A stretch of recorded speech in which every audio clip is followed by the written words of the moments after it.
Welcome to the Eisenstein Effect. I'm your host, Vickie Eisenstein, and this is my guest today. Hi, I'm Amber Linde. I'm a music improviser, music sketch lady, and all things music comedy.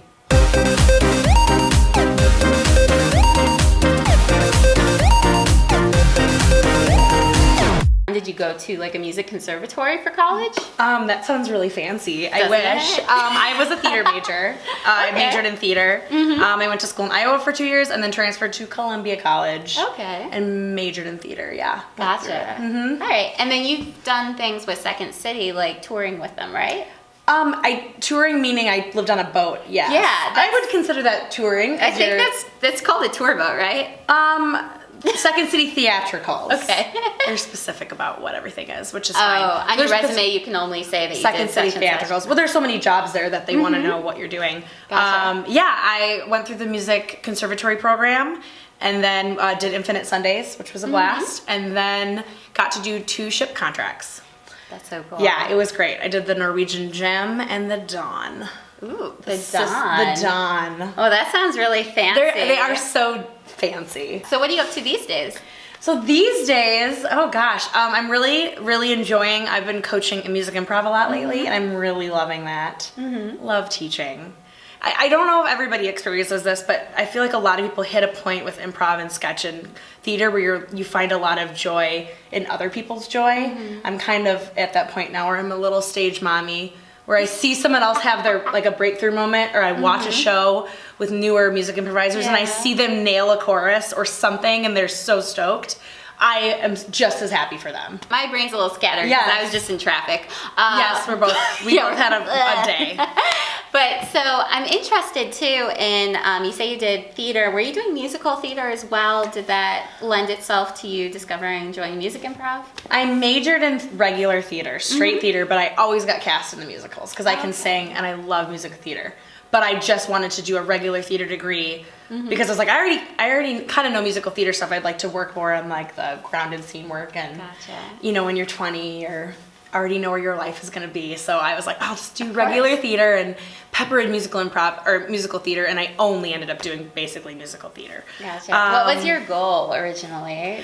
Did you want to do Broadway and Steppenwolf and all that? You know what? I never wanted to do Broadway because I was always told how harsh they are on your body and your looks, and it just sounded like I saw Center Stage as a kid. Remember when like they tell that girl like, don't eat that, or like, do you remember that scene? I think every girl remembers that scene in Center Stage, unless you haven't seen it. But like, there's one dancer named Emily, and like she eats like a donut in one scene, and they're all like, Emily's getting too fat for the stage, and she was like this tiny little thing. I remember. So I remember like just kind of knowing from friends and just hearing from professors, which is terrible probably, that, oh, you gotta lose 1 million pounds or you gotta get really good at dance. 2 things I didn't know how to do. Now, the one thing I found about physical coordination of any sort, I'm not naturally talented at it, but when I break it down sufficiently, I can finally get it. And it's one of those things where I think martial arts teaches it so much better than dance classes. Yeah. It's kind of like the Mr. Miyagi thing where you're practicing wax on, wax off until you can actually do punches and stuff.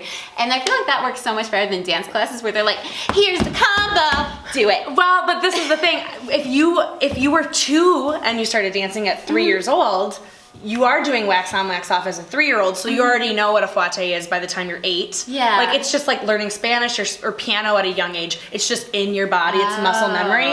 Okay. So I didn't start as a young kid, and so I feel like even though I took some classes in college, it just wasn't coming natural to me because it wasn't like in my body. Yeah. I love to dance. I love to jam and move my body. For you. But in musical improv, I can dance however, and it's great because someone else is going to do it with me. Gotcha. And that's what improv is. So I was asking you what you're up to now. So you were teaching music improv and right? Yes, teaching music improv. I do a lot of music improv in the city. I do Storytown, which is improv with kids. We do improvised musical with children at stage 7, 7, and 3. Oh, from like 2 to, it just depends what workshop we're doing. Sometimes we do stuff with high school kids, sometimes we do stuff with babies. It kind of depends. Yeah, it's really fun. Baby music improv? The best. Like, adorable music improv. They're so great. And they get it. They'll know exactly what to do. Like, kids are so great at that stuff. And then I do the music Armando at IO, which is really fun. And I'm doing a musical at Stage 773 called Broken Record. It opens March 31st through April 28th.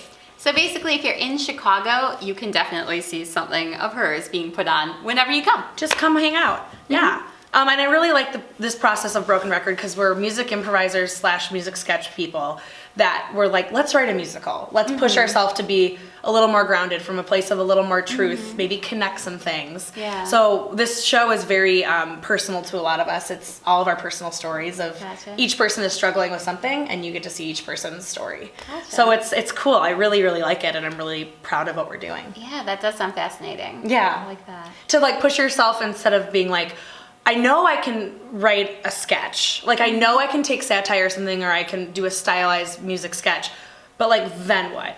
Like, what else do I want to talk about? Yeah. So it's been really cool. And Jill Valentine's our director, and she's been so wonderful to work with. So Sweet. I'm really excited. Now, I know something that you're very interested in that we talked a little bit about is musical improv for therapy, right? Yes. So why don't you tell me a little bit about that? How would that work? So I'm realizing the thing that I love, anytime I think about times I've done musical improv, taught it or done it, the times that I remember, like write my diary moments, are the times there was a connection with the group or when there was something emotional happening. So for me, like something I'd like to do with teams I coach is after they hit a certain level as a team, I do something called like a truth circle where we sing a song, and when you step in the middle, you sing your truth. Whatever that is that day, that month, that year, and it doesn't leave the room. And in my experiences with coaching certain teams, they're changed after it. I've just like felt like they're closer. I've gotten a lot of feedback from people saying like, oh my God, that was so great. I feel like I know my team better. It's just, you have your backs a little harder when you know who these people are off stage. Yeah. And you just realize like everybody's a human on your team. So I'm really, when I coach and when I teach, I really like to try to find moments of bonding, teamwork, and also like self-discovery or moments of honesty with yourself. So I was doing that a lot, and Steph McCullough and I have talked a lot about music and therapy and improv and therapy. And I just was and like... I had Steph on at one point. You did? I watched it. I will link to her somewhere, maybe up there. I don't know. Try there. Steph McCullough? Yeah. And she's a therapist. She's a doctor. So that's when you see Dr. Steph McCullough, it's because she went to school and became a therapist. So we've had a lot of long talks about where does music improv and improv lie with therapy, and I think they're like can be best friends and should be best friends. So my new passion is I'm going back to school to get my license to be a counselor this fall, and so then eventually hopefully I can blend my music improv life with my social work therapy life and do workshops and things. I'm interested. Would that be more of a workshop, or would you use improv like in a one-on-one session? This is my thing. I feel like the thing that I think is that I will always be using improv in my life. Always, right? If you do it, if it's something that's part of you, it's gonna bleed into other things in your life. So I feel like sneaking improv games and exercises into your counseling will help. I feel like you're stuck on something, or if you're working with a group, I feel like something with improv can easily sneak in there and help break some ice. For sure. And then I also think being a social worker is exciting if you're an improv teacher, because if somebody needs you a little extra, or if you notice some stuff going on, you can facilitate people if they need help, or if they need a little extra something. So I feel like they should be best friends. Now I'm interested because I know Second City does have a class, or maybe a couple now. They have like improv for anxiety and things like that. Yes, the wellness program. Yeah, have you worked at all with that? Oh my God, I would love to work with that. All right, Second City, here it is. Hi. They do a lot. They're doing a group that works with people with Parkinson's right now. They do work with Humor Never Retires, which is a group of older folks that are doing improv. And that's, I guess, been really beneficial to a lot of those people. Just play and I can imagine. a group of friends just to be silly with. And then improv for anxiety and autism and Asperger's and all those other things. Wow. So I think we're just getting to see how exciting it is. And I'm so happy to hopefully be somebody that can do that, like bring it out there. So that's exciting. So awesome. I love that. What was your best show? What was your favorite show? So I did Infinite Sundays, and I remember this was the time we were pitching scenes, and I had this whole pitch ready. I don't even remember what it was now. Yeah. And that night I was coming home on the train, and a guy got really creepy with me and tried to like maybe steal my laptop, and things got weird very quickly because it always gets weird very quickly. Yeah. And you never know when these things happen.